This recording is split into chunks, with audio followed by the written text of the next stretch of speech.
What's going on, everybody? It's your boy Spencer doing the deck profile and some gameplay for that Punk Virtual World deck that I just showcased. I did the combo tutorial for. I do recommend checking it out so you have a better understanding of the deck. Some of these replays I make really horrible mistakes, and I like to point them out. If you guys are new to the channel, basically, whenever I do replays, I don't really care if I look like the greatest duelist of all time. It doesn't really matter to me what people think of me as a duelist, whatever you want to call them. And I feel like you learn more from mistakes than you do from doing perfect plays. So hopefully I can showcase that enough. And some of them are really bad, but the cool thing about this deck is even if you make really bad mistakes, you usually get like crazy end boards anyways. And it can only get better as you get better, as kind of the way that I think about it. We'll go over the deck profile. So this little Punk package is pretty neat because you do have 6 play starters here. And technically, it depends, but it's more actually when you think of emergency teleport. And there's a whole lot of really cool stuff. But it's Foxy Tune because Foxy Tune summons out, the Z Amin from the deck, which basically searches out the Madam Spider, and Madam Spider gets you to the trap card, which is really really cool. It's basically just a searchable infinite impermanence, which is always a great thing. Really tight, really concise. Like I said, emergency teleport can summon out the Z-Amin from the deck, which is really, really, really cool.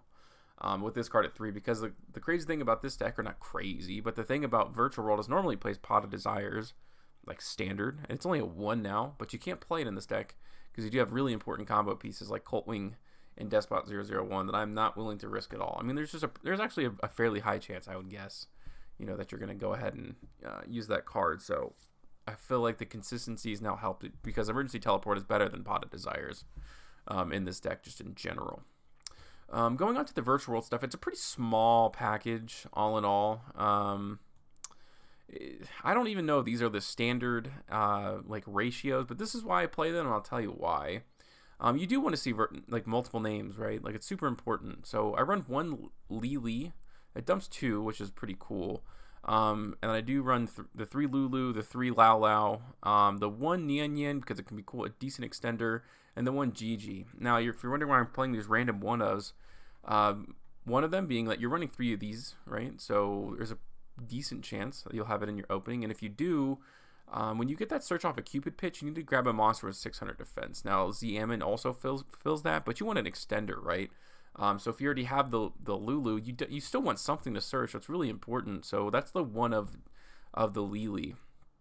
The reason I won 1 GG is because if you have all those cards in your hand, you have a Qinglong in your graveyard. Well, there you go. Boom. You can just search the GG because you're searching Lulu during the turn, or maybe you've already drawn it. Like you're just gonna get all the cards basically that you need, and you want to draw this card the most as possible. Because obviously you can use the Qinglong to search it, but yeah, you definitely want to like normally have this card in your hand. So you do want to run it at 3. It can be a little bricky, not gonna lie, but it works for me. At least these ratios do. Colt Wing, in Despot 001, very unfortunate to have a card that's such a brick in your deck. But what are you gonna do? Some decks are just like that. I guess it technically kind of balances it out. The Despot 001. I do run 3 Ash Blossom and 3 Drone Lockbird, and I'm kind of out of favor on Ash. Like, I think this could be Ghost Ogre, TBH. For a while, it's like, well, you could take out Draw, and I run 3 Imperm, which is also kind of fallen out of favor too. But in my mind, Predaplant, Verde, and Conda is too important right now. And also the Brave token stuff. If you can, they usually search out the equip spell first, so that would help prevent them from going into Griffin. And this card, yeah, I feel like it could be Ghost Ogre, but Ash is usually like more ubiquitously good, I suppose, against like the average deck versus Ghost Ogre, which may not be useful. It's very good against Brave Token, but it may be the only thing it's good at, if that makes sense. So I mean that kind of depends on your opinion on that kind of stuff. 3 copies of Quan Loon, obviously it's one of your best play starters, helps get you to your trap, which is really really cool. 3 Emergency Teleport, like I talked about, really cool. This card's at 3. It can also summon out from the deck the Lulu. It's cool that they're both level 3 tuners. Being able to summon level 3 tuners from the deck is just too good. So cool for this card being at 3. 2 Qinglong. I don't know if people usually play this at 3, but I mean you're only going to use it twice in a duel, in my experience. So you basically only want to have 2 versions of it. And if you have it like in the biggest emergencies, right, you can just send extra copies of Quan Loon, assuming that you don't draw one, right? It's not like you're never going to be able to use Virtual World effects because you don't have something to dump. Like you always will. There's plenty of these kind of targets in there. 3 Imperm, like I've just talked about. This is the Imperm, for the punk archetype, the Dangerous Gabu. 3 Chuchi. Although, truthfully, I feel like the way, since Pot of Desires isn't in this deck, this definitely feels like something you can cut down. But it does, level manipulation is good, so, you know what? Never mind. You definitely want to run 3 copies of this. And then the 1 Xuan Wu, because it is a cool extender. And that's the cool thing about some of the synergy in this deck. Like, you want to be able to send this from your hand, and you can do that, through the Foxy Tune. You can do that through the Qinglong, obviously. There's tons of ways to get cards that you don't want in your hand into the graveyard, if you do hard draw them, which is a really good mechanic, kind of for the deck in general. That definitely has some bricks. Onto the extra deck, Zulkin. That summons the Crystal Wing. Baron is very easy to go into, when it comes to Lao Lao and your Cult Wing. Hot Red Archfiend Abyss, which is paired with Muddy Mud Dragon. It's a dark 6, so as long as you get another tuner out on the field, you can get Archfiend, which plays around Dark Ruler no more, which is a really important thing, and also just anything else. This card's absolutely insane. Shen Shen, no need to talk about that card too much. So I do run Vermilion. I feel like this card's a little too good not to play. It's a level 9, which is pretty decent. But it does pop a card on the field, and you just truly never know. And it's any card, too. If it was just monsters or something, maybe not, but I feel like this card is too good as the tech. You'll never really probably use Juju, but you do use it basically as it's a virtual world card or monster, which is super important for your combos if you haven't seen the combo video that I made. Coral Dragon is just a really good generic 6 that draws you a card, which you definitely need because you do discard a lot. Cupid Pitch is super duper nuts. I do run a small Zeus package. I don't know if this is the traditional Zeus package, but it does work really well. So this is, like, to me, the best rank 3 because it could get you out of a pinch if you need it. Or you just attack with it. It has a decent 2000 attack body. You can go into Downard, so you have 2 pops with Zeus, which does come up in a gameplay video, which you'll see, pretty soon. And 3 is easier to go into 6 in this deck. So I know a lot of people run rank 6 packages for Zeus, but I don't. I run the Phantom Knights of Breaksword. And then, of course, Mecha Phantom Beast Aurodon and Halifibrax. This isn't a real side deck, obviously. There's only 3 cards, but this is something I talked about with someone in the comment section recently in that combo video.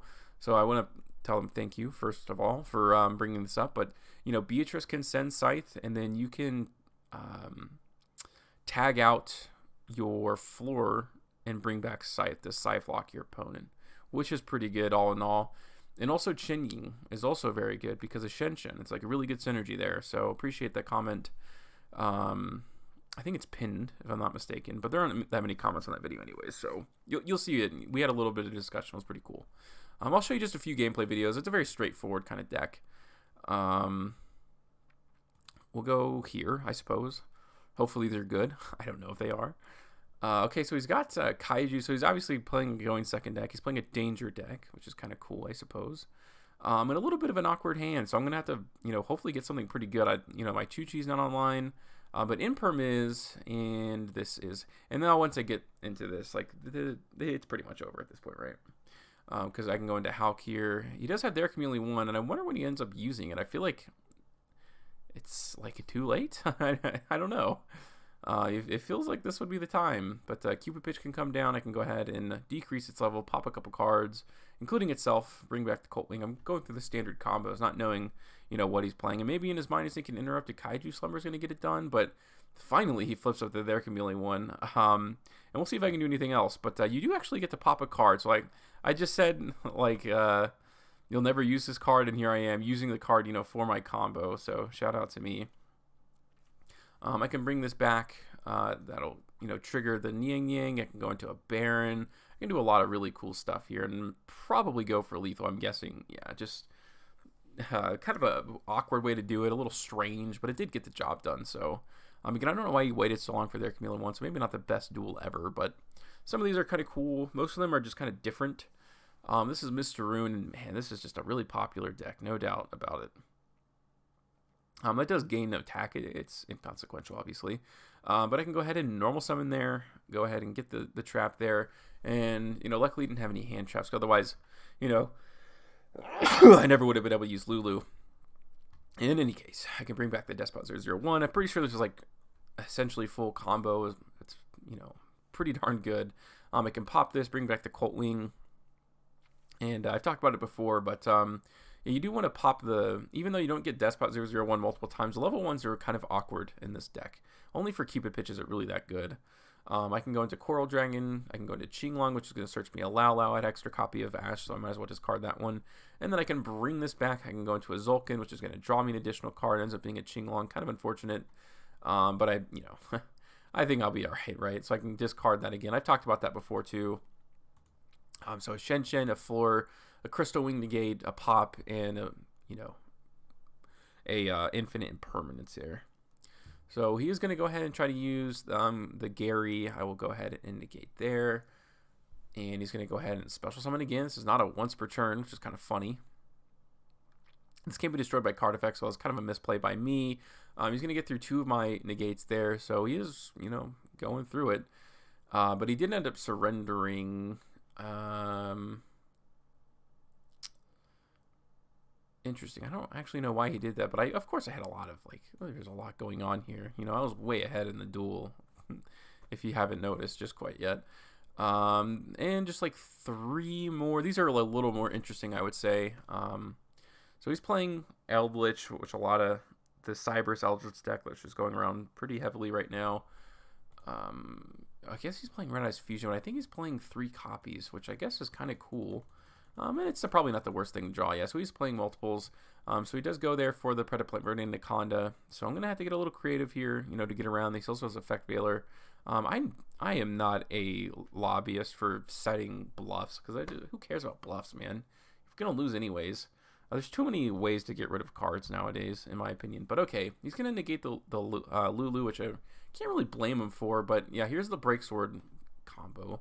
The Breaksword line, I should probably call it. Downer, this can go into a Zeus. I'm going to go ahead and pop once. He's going to use Effect Veiler. I will chain it once again to get rid of everything else. And he doesn't have another way to go into, the Red Eyes Fusion there. He top decks a Ghost Ogre, which is kind of funny, I suppose. I don't even think he's going to be able to use it. And that's kind of one of the card I think is kind of iffy. More than anything, but I don't have to do anything too fancy here. I can go ahead and just attack for game. And I think this will end up being a match, so we'll go ahead and play this, and then I'll play the last duel against Birds. Because I think in Birds I make a really bad mistake, although it could be this one. This is where I combo really bad, but I still end with a pretty decent end board.